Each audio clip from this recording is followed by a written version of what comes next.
அன்பு நண்பர்களே, அனைவருக்கும் இனிய காலை வணக்கம்.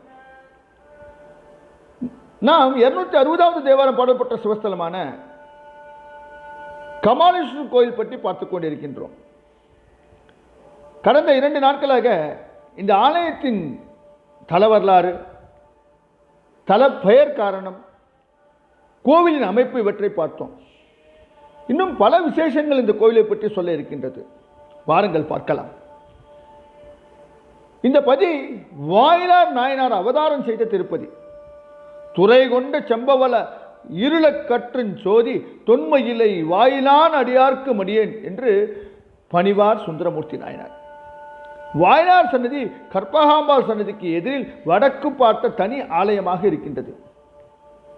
பூம்பாவை குடத்தினின்றும் தோன்றும் திருவுருவமும் பிள்ளையார் பதிகம் பாடும் திருவுருவமும் உடனாக தனி கோவிலாக வெளிச்சுட்டினில் மேற்கு கோபுர வாயிலை அடுத்து வடப்புறம் அமைத்து வழிபடப்பட்டு வருவது தரிசிக்கத்தக்கது. பங்குனி மாதத்தில் 63 திருவிழா சிறப்பாக நடைபெறுகின்றது. இந்த ஸ்தல இறைவனை திருஞான சம்பந்தர், ஐயடிகள், கோடார்கான் நாயனார், அருணகிரிநாதர் ஆகியோர் பாடியிருக்கின்றார்கள். இந்த ஸ்தலத்தின் புராணம் வடமொழியில் சைவ மகாபுராணத்து கோடிருத்ர சம்ஹிதையில் உத்கிருஷ்ட சவேஷேத பிரகரணத்தில் 11 அத்தியாயம் கொண்ட கபாலீஸ்வரஸ்தல மகாத்யம் கலி 5023 அச்சிடப்பட்டிருக்கின்றது. குன்றக்குடி ஆதீனத்தின் மயிலை கிளை மடத்தின் ஸ்ரீமத் அமிர்தலிங்க தம்பிரான் சுவாமிகள் இயற்றிய தலபுராணம் கலி 4995 வெளியிடப்பட்டது. சமீப காலத்தில் திருமயிலை தலபுராணம் என்ற பெயரால் மயிலை நாதமுனி முதலியாரால் எழுதப்பட்டிருக்கின்றது. இது மொத்தம் 806 செயல்களை கொண்டிருக்கின்றது. இப்போது இருக்கும் இந்த ஆலயம் பழைய ஆலயம் கிடையாது. 350 ஆண்டுகளுக்கு முன்னாக கட்டப்பட்ட ஆலயம். பழைய கோயில், முதலில் இருந்த கோயில் இப்போதுள்ள சாண்டோம் கேத்தட்ரல் சர்ச் உள்ள இடத்தில் இருந்தது. அருணகிரிநாதர் காலம் வரையில் கிபி 1450 இந்த ஆண்டு வரை கடற்கரை அருகே தான் இருந்தது. இதை வரும் பதிகம் மூலமாக நீங்கள் உணரலாம். கடல கரைதரை அருகே சூழ் மயிலை பதிதனில் உறைவோனே என்று திருப்புகழில் இந்த பதிகம் இருக்கின்றது. கிபி 1516 மயிலாப்பூர் போர்ச்சுகீசியர் கையில் சிக்கியது. சில ஆண்டுகளுக்குள் அவர்கள் ஆலயத்தை தகர்த்து கோட்டையும் தங்கள் தொழுகைக்கு இடமும் கட்டிக்கொண்டார்கள். கிபி 1672 முன்பு இப்போதுள்ள இடத்தில் இப்போதுள்ள ஆலயம் கட்டப்பட்டிருக்கின்றது.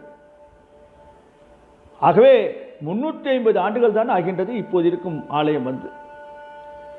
இவ்வாண்டில் பிரெஞ்சுக்காரருக்கும் மூர் துருக்கருக்கும் நடந்த போரில் பிரெஞ்சு சேனையின் ஒரு பகுதி இப்போதுள்ள ஆலயத்தில் பதுங்கியிருந்த செய்தி வெஸ்டிஜஸ் ஆஃப் ஓல்டு மெட்ராஸ் என்ற நூலில் வால்யூம் 1 சாப்டர் 24 இருக்கின்றது. சாண்டம் கேத்தட்ரல் சுமார் 1910 பழுது பார்க்க நிலத்தை அகழ்ந்தபோது பழைய சிவாலயத்தின் கற்களும் கல்வெட்டுக்களும் கிடைத்தன. அவை அரசாங்கத்தாரால் 215, 223, 1923 என்ற குறிப்பிட்டு பாதுகாக்கப்பட்டு வருகின்றன. இப்போதுள்ள ஆலயம் சுமார் 350 ஆண்டுகள் பழமையானது. இதற்கு முன்னிருந்த திருக்கோயில் கடற்கரையில் அமைந்திருந்தது. ஊர்திரை வேலை உலாவும் உயிர்மயிலை மாசி கடலாட்டு கண்டான் கபாலீஸ்வரம் அமர்ந்தான் என்று சம்பந்தர் பாடியிருக்கின்றார். முன்னனே கூறியபடி கடலக்கரை திரையருகே சூழ்மயிலை பதி உறைவோனே என்று திருப்புகழில் பாடப்பட்டிருக்கின்றது. இவைகள் இது கடற்கரைக்கு அருகே இந்த ஆலயம் அமைந்தது என்பதற்கான ஆதாரங்களாகும். பழைய திருக்கோயில் ஐரோப்பியர்களால் இடிக்கப்பட்டு பள்ளிகளும் சர்ச்சு கோட்டைகளும் அமைத்துக் கொண்டார்கள். அந்த இடத்தில் தற்போது இருப்பதுதான் சாண்டோம் சர்ச். இடித்த பழைய கோவிலின் கற்களை கொண்டு புதுக்கோவில் தற்போது இருக்கும் இடத்தில் கட்டப்பட்டது. அப்போது கல்வெட்டுக்களின் அருமையை உணராது அவைகள் தாறுமாறாக அங்கேயும் இங்கேயும் சென்று விட்டன. அப்படிப்பட்ட கல்வெட்டுக்கள் அம்மன் கோவிலில் 50 வரை இருக்கின்றன.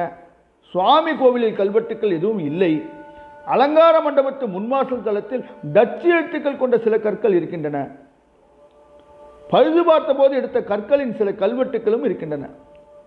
அவைகள் 1923ஆம் ஆண்டு 215 முதல் 223 வரை எண்களாக அரசியல் பிரதி எடுத்திருக்கின்றார்கள்.